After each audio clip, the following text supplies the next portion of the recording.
بسم الله الرحمن الرحیم. مسلمانانو ورونو، نن یو وظیفه ده د یو کم سلو مصیبتونو نه د خلاصي وظیفه ده. نو تاسو ورته غوږ شئ او دا ډېر په ښکلي طریقې سره وکړئ. د یو ورور کار په هم الله جل شانه کړی او د هر مقصد، د هر حاجت، د هر بندش دپاره یې کولی شي، کو دنیوي کو اخروي.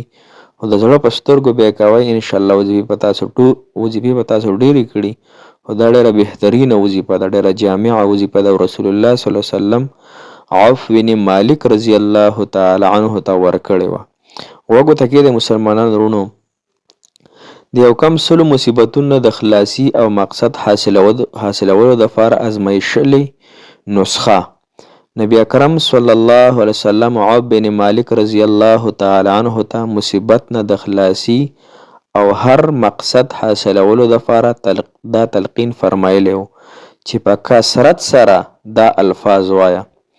دې باره کې حضرت مجدد الفسانی رحمت الله علیه فرمایي چې دینی او دنیوي هر قسم مصیبتونو او ضرورتونو نه د نجات دپاره او د نفع او مقصد حاصلولو دپاره دا کلمه په کثرت سره وایي.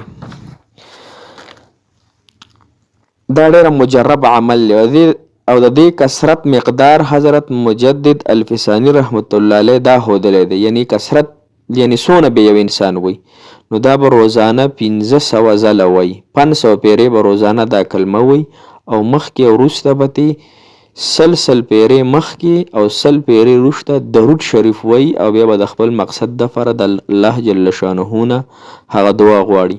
عزتمندو مسلمانانو، راځو وظیفې طرف ته چې کوم الفاظ دي. الفاظ دا دي: لا حول ولا قوة الا بالله، لا حول ولا قوة الا بالله. خو دې کې دوه شرطونه نور هم دي.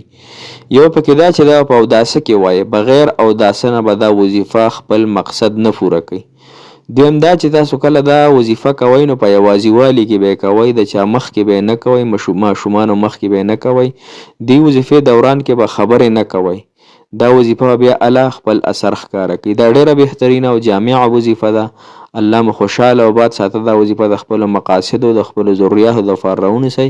کو د چا هر څه قسمه حاجت کو دنیوي کو اخروي، کو د بچو د لحاظ سره، کو د کور په لحاظ سره، لیکن یقین پکې شرط دی او پاکدامني پکې شرط ده چې یو انسان هغه خوله هم پاکوي په اوداسه کې د وظیفو کې. بله ده چې دې سره 5 وخته مونځ هم شرط دی، ځکه چې کم انسان 5 وخته مونځ سره نه کوي نو بیا دا وظیفه هغه اثر نه کوي.